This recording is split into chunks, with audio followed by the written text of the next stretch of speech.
पर विश्वास करता है उस जीव का बिना प्रयास किए ही बड़े बड़े भवसागर से पार हो जाता है।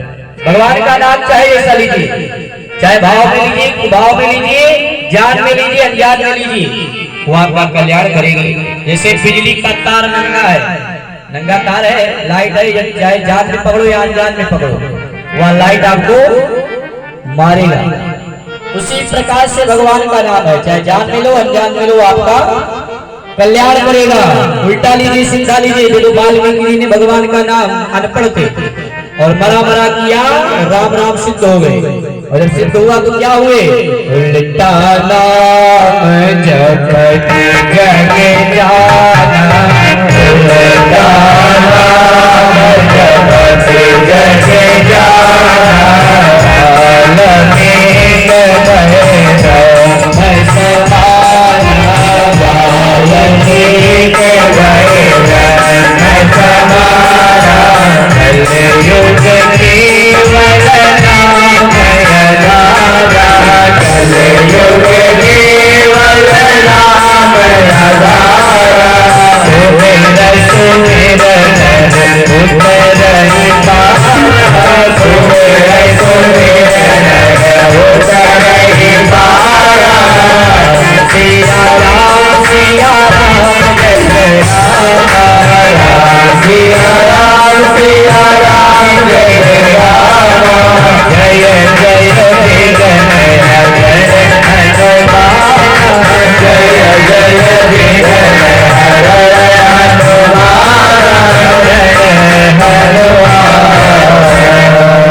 जपति जग जाना, वाल्मीकि भय राम समाना।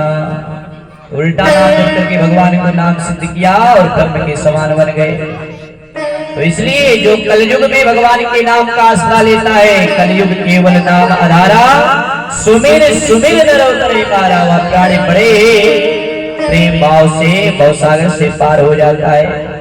तो जब इस प्रकार से भक्ति मैया को सांत्वना दी, भगवान पर विश्वास दिलाया, तो भक्ति मैया के हृदय में भावना उत्पन्न हो गई भगवान के प्रति, सच ही भगवान कृपा करेंगे। और ध्यान आया, जयति जगति माया यस्य काया धवस्ते, वचन रचन में कम केवलम चाकलैया, ध्रुव पद पपिया यज्ञपात ध्रुवोऽयं, सकल कुशल पात्रं ब्रह्मपुत्रं नकास्मि। आप सही स्तुति की। नारद जी खड़े होकर के कहा, भक्ति मैया आपने शुद्ध स्तुति की, बहुत सुंदर। अब हमें विश्वास हो गया आपके प्रति, कि भगवान के प्रति आपको विश्वास हो गया है।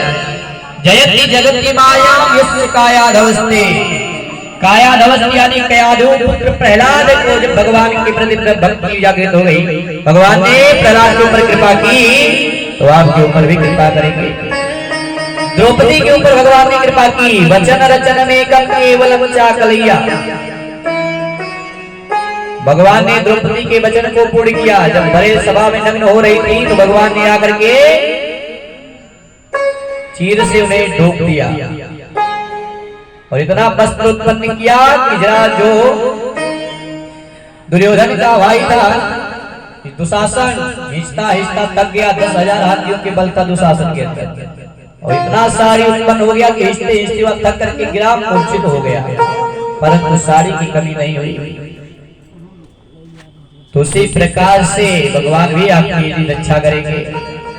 जिस प्रकार से ध्रुव पद कपिया को यत कृपा तो ध्रुवोऽयं, ध्रुव जैसे भक्त के ऊपर भगवान ने कृपा की, गजेंद्र के ऊपर कृपा की है, उसी प्रकार से आपके भी कृपा करेंगे। परंतु भगवान पर विश्वास रखिए। तनिक मात्र में यदि भगवान हमको कष्ट दे रहे हैं तो कभी न कभी सुखी भी करेंगे।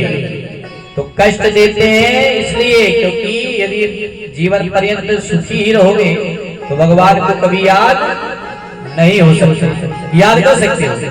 जब हमारे अंदर किसी प्रकार का कष्ट नहीं रहेगा तो क्या जरूरी है किसी के पास में जाने की जरूरत। तो जब हमारे अंदर कष्ट रहेगा तो भगवान का याद आएगा। इसलिए भगवान हमें बीच बीच में कष्ट देते रहते हैं कि इसको भी भोगो और सुख भी भोगो। तो इस प्रकार से सांत्वना गाया और उसके बाद क्या किया, स्वयं प्रयास करने लगे। वेद वेदांत घोष